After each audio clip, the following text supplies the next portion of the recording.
But my first really major experience, just before I got COVID in 2021, I live next door to the city park. There's tennis court and kids ball play park there.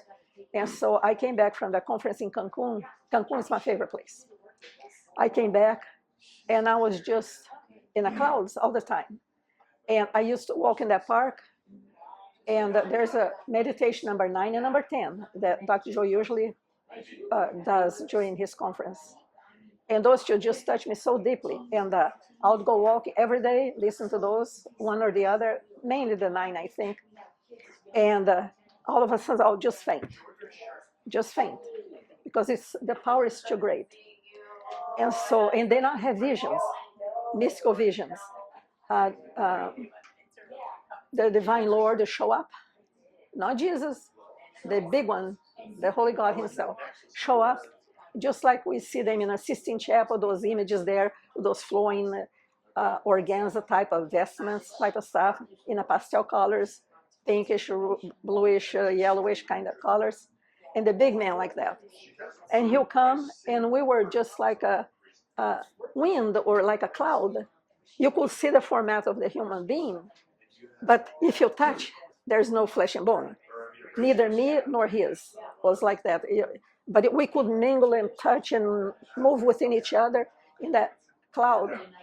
I just couldn't. And that happened for several days.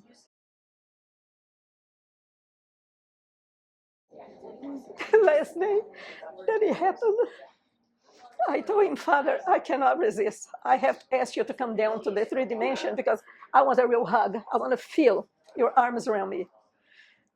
And he looked at me and he holding me like a cloud, and he said, oh, my child, every time you hug a human being, a dog, or a plant, you're hugging me. I couldn't believe it. And because he was not going to come down to 3D. So I left there. There were people walking their dogs. I just asked for everybody for a hug. I hugged those dogs. Once in a great while, he shows up. Sometimes I see Jesus, but the big Father is even better. So it was an amazing experience. I was searching for healers, and I found out on the internet Greg Braden and Bruce Lipton, and I decided I'm going to find where these guys are and if I can set up to attend one of their conferences or workshops. And when I attended Greg Braden and Dr. Bruce Lipton's, they always mentioned Dr. Joe Dispenza. At the same time, I was also doing Sadhguru, the guru from India. And in one of the conference, Dr. Bruce Lipton and Greg Braden, they kept mentioning Dr. Joe. And so I looked him up, but I could not pass beyond his voice. Oh my God. To me, they had to be like somebody, like Greg Braden or Sadhguru. And I just could not stomach his voice. Until the 3rd year that I attended a conference in Santa Fe with Bruce Lipton and Greg Braden, it just so happened they had invited 3 other scientists there, and one of them was Dr. Joe. And Dr. Joe came and he explained about his miracles, the meditations, what happens about inducing miracles. And then at that conference, they gave him a full day because he could not stay there for the 5 days. And so he had to leave. And so he had to do everything. And I asked him, how could I get those miracles? He said, you have to attend the conference. And that was in October 2019. And so then I was able to overlook his voice. And I tried to set up to go to a conference. He had one there for somewhere already booked up because he books them up in advance. When I finally tried to get in, there was COVID 2020, and everything was shut down. I couldn't go. And so it was 2021 in Marco Island when I was able to go for the first time. And I was just mesmerized. It was beyond what I could understand and what I could comprehend. And it was a 7-day conference. It was absolutely amazing. And that was my first experience.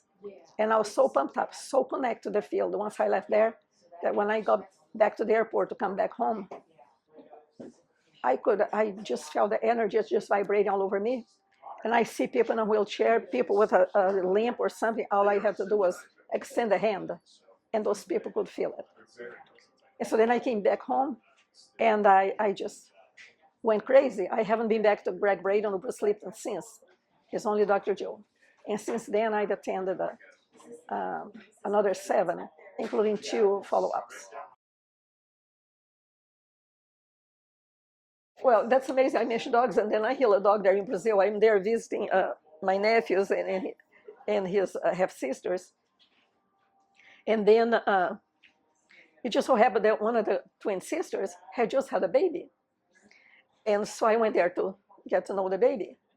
And we're all sitting, my nephew and the 2 twin sisters and his wife. We're sitting there on this little high table there on a patio in an apartment there in my hometown. And so all of a sudden I kept seeing that dog, a big white dog, like the size of a shepherd, but he's kind of like a husky, but completely white, Akita type. And he was there on the floor, and he kept trying to come to us, but he couldn't. And so I asked him, what's the matter with that dog? And she said, well, ever since the baby was born, that dog can get up. His hips and his legs won't allow him. And so I said, well, when I go home, I'm going to meditate, and then I'll come back and do something, see if I can do something to heal him. All of a sudden, this energy came down. Oh, my God. I said, oh, Father, please. I didn't want to do that in front of those people. And so I said, oh, please, not now. And the energy was too strong. I just had to do it. So I'm there sitting at the end of this little table, and I just extended my hand. And just allow it. I didn't say anything, didn't spray anything, just that I have never felt something so strong through me. And I just extend my hand toward that dog, and he's there on the floor. It lasts about 30 minutes, maybe, just like that. Until the people got tired of waiting for me, they start talking, and then when it was over, we went home. I went back to my apartment. 2 days later, my nephew came. He had to give me a shot. He came, and he told me, Tia, you won't believe it. My sister was in a living room with her baby, and The dog. And the dog. She took the baby. She was going to give him a bath in the bedroom. So she went walking there, and she heard these little steps because it's tile on the floor. That tick, tick, tick there. When she looked, the dog is walking behind her. She said, oh, my Lord. So Tia Cecilia did do something for him. I couldn't believe when my nephew told that. I just raised the arms. I always raise my arms to the heavens and thank the Holy One for the grace of being able to do that. So that was amazing. See, Dr. Joe says that we can learn to induce it, but so far, I don't think, other than his dog, but see, to me, I did not induce it. Something came through me. It was not like voluntarily. I didn't ask for it. I just thought maybe later I was going to meditate and come. So I don't know exactly how it happens, but you just have to be fully opened, because I feel the tingling. The minute I walk in here, I start feeling the tingling. See, I thought I had lost connection to the field, but I don't. The minute I walk in here, depends on the environment. I can feel my hair raising here on my head. I can feel the tingling all over my body. Mm-hmm. I feel the emotions, and I want to cry. And I see all this office here. So something, it must be what is called mystical. Something is happening to me on a soul level. It vibrates my cells. And at this stage, anything can happen. And so I don't know exactly how it happened, but you just don't be scared. You cannot be scared. It's frightening. Like when I asked the God about the dog, oh, please, not now, because I was embarrassed to be there in front of all those people. But it just happens. And just like Dr. Joe says, you just go with it. Sometimes you make screams and weird noises and all that. I haven't made weird noises yet, but but it just happens. The minute you feel the tingling, you just welcome it, or you start feeling that feeling that is deep inside. You know it's not something come from the outside. It's something from the inside moving, and you just have to surrender and let it be. You can raise your hands and thank the Lord, and you welcome it. You can come. I'm ready for it. Please guide me. Don't scare me. Sometimes I have asked, you can come, but don't scare me. Just come and be here with me and help me. And so I do that sometimes.